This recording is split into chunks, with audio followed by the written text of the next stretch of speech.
क्या आपने कभी सुना है कि कोई कैदी जेल में बंद हो और जेल में रहते हुए ही कोई 12.5 करोड़ रुपए उससे ठग ले?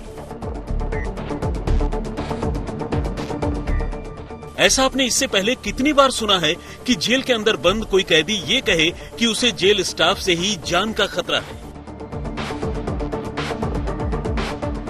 क्या आपके कानों ने इससे पहले कभी ये सुना है कि खुद एक ठग देश की सबसे बड़ी अदालत में ये कहे कि कुछ लोगों ने उसे ही ठग लिया है? अगर नहीं सुना तो आज आप जरूर सुनेंगे। अजीब कहानी, अजीब केस, अजीब मुकदमा और अजीब सुनवाई है ये। देश की सबसे बड़ी जेल के सबसे बड़े घोटाले का मामला देश की सबसे बड़ी अदालत यानी सुप्रीम कोर्ट में जा पहुंचा है। तिहाड़ की रोहिणी जेल में बंद आज के दौर के सबसे बड़े नटवरलाल यानी सुकेश चंद्रशेखर ने ऐसा दांव चला है कि तिहाड़ के करीब 90 जेल स्टाफ की सांसें अटक सी गई हैं। अगर सुकेश ने सुप्रीम कोर्ट के सामने सचमुच सारा सच उगल दिया, जेल के हर रिश्वतखोर अफसर और कर्मचारियों का नाम आम कर दिया, तो यकीन मानिए कि इस देश में पहली बार होगा जब किसी एक जेल के 90 जेल स्टाफ शायद उसी जेल में कैदी की वर्दी में नजर आएंगे जिस जेल में वो अब तक ड्यूटी बजाते रहे हैं। दरअसल शुक्रवार को सुप्रीम कोर्ट में सुकेश चंद्रशेखर की एक याचिका पर सुनवाई हो रही थी। सुकेश ने अपनी याचिका में गुहार लगाई थी कि जेल के अंदर उसकी जान को खतरा है, लिहाजा उसे सुरक्षा दी जाए। अब चौंकना लाजमी है कि भला जेल के अंदर किसी कैदी को किससे खतरा हो सकता है? तो सुकेश ने इस खतरे की वजह भी बताई। उसने कहा कि जेल के अंदर जेल स्टाफ ने जुलाई 2020 से लेकर अगस्त 2021 तक यानी करीब 1 साल में उससे करीब 12.5 करोड़ रुपए ठग लिए। चौंकने की बारी फिर है। जब सुकेश जेल के अंदर है तो फिर जेल के अंदर इतनी बड़ी रकम पहले तो उसके पास आई कहां से और फिर जेल स्टाफ ने ठगा कैसे? अब यहां पर सुकेश ने पूरा सच नहीं बोला। जो आधा सच उसने अदालत के सामने बोला वो ये था कि उसकी पत्नी लीना मारिया पॉल भी जेल में बंद है। मारिया से मुलाकात के नाम पर ही जेल स्टाफ ने उससे 12.5 करोड़ रुपए ठग लिए। हालांकि ये दलील पचाए जाने लायक नहीं है। तो फिर पूरा सच क्या है जो सुकेश छुपा गया? सुप्रीम कोर्ट में सुनवाई के दौरान कई बातों सुकेश चंद्रशेखर की दलीलें हास्य, व्यंग्य और अचरज से भरपूर दिखी।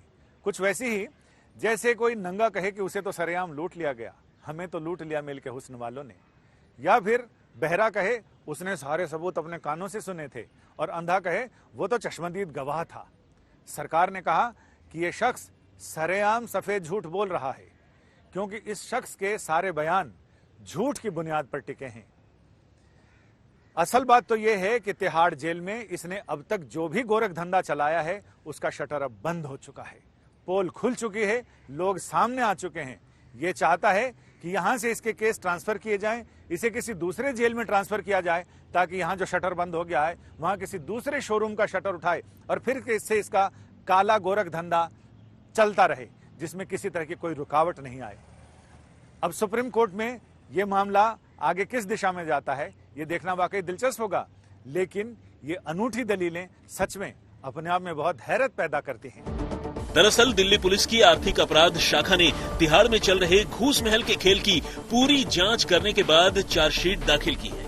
इस चार्जशीट में आर्थिक अपराध शाखा ने ये कहा है कि सुकेश को तिहाड़ के अंदर मोबाइल समेत तमाम सहूलियतें देने के एवज में तिहाड़ के जेल स्टाफ हर महीने उससे करीब 1.5 करोड़ रुपए लिया करते थे। आर्थिक अपराध शाखा ने तो यहाँ तक कहा कि कई जेल स्टाफ तो बाकायदा सुकेश के पेरोल पर ही काम कर रहे थे।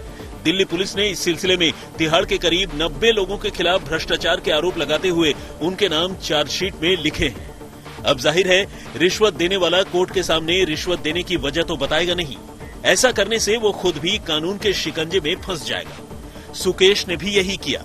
जेल में सहूलियत के बदले जेल स्टाफ को रिश्वत देने की बात उसने घुमा दी और इल्जाम ये धर दिया कि जेल स्टाफ ने 1 साल में मुलाकात के नाम पर उससे करीब 12.5 करोड़ रुपए ठग लिए। सुकेश के इस झूठ का अंदाजा सुप्रीम कोर्ट को भी हो चुका था, लिहाजा शुक्रवार को सुनवाई के दौरान सुप्रीम कोर्ट ने कुछ अहम सवाल उठाए और सुकेश से इन सवालों के जवाब मांगे। सुकेश को 26 जुलाई तक इन सवालों के जवाब देने हैं। अगली सुनवाई 26 जुलाई को ही होनी है। अब जरा सुप्रीम कोर्ट के सवाल सुन लीजिए। सुप्रीम कोर्ट ने सुकेश से पूछा है, 12.5 करोड़ रुपए जेल के अंदर तुम्हारे पास कैसे आए? ये पैसे जेल में किस जरिए से किसने पहुंचाए?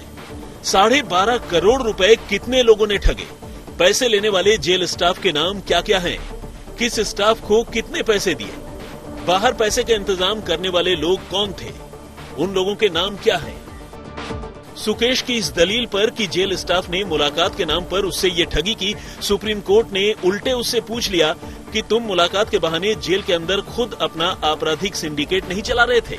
सुप्रीम कोर्ट ने बाकायदा सुकेश के वकील से कहा कि अगली पेशी के दौरान अदालत के सामने जेल के अंदर के तमाम स्टाफ और जेल के बाहर मौजूद उन लोगों के नाम अदालत को बताया जाए जो इस डील में शामिल रहे हैं।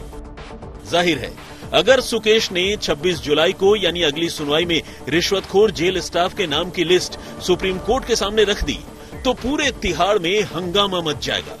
तिहाड़ के 90 में से 82 स्टाफ पर तो पहले ही गिरफ्तारी की तलवार लटकी हुई है। 8 तो गिरफ्तार ही हो चुके हैं, क्योंकि इन सब के नाम दिल्ली पुलिस की आर्थिक अपराध शाखा ने अपनी जांच में लिए हैं। अब देखना यह है कि सुकेश की अपनी लिस्ट में गिनती 90 तक ही रहती है या फिर आगे बढ़ती है। देखना यह भी है कि क्या सुकेश की लिस्ट में तिहाड़ के आला अफसरों के नाम भी शामिल होंगे। 26 जुलाई को सुनवाई अपने आप में बेहद दिलचस्प होने जा रही है। बस देखना यह है कि जिस सुकेश को रिश्वतखोर तिहाड़ जेल के स्टाफ के नामों की लिस्ट सुप्रीम कोर्ट को देनी है, वो उसी तिहाड़ में उन्हीं अफसरों के बीच रहते हुए क्या ये लिस्ट तैयार कर पाएगा? मामला संगीन है और कहीं न कहीं सुकेश का ये डर भी बेवजह नहीं है कि जेल के अंदर उसकी जान को खतरा है।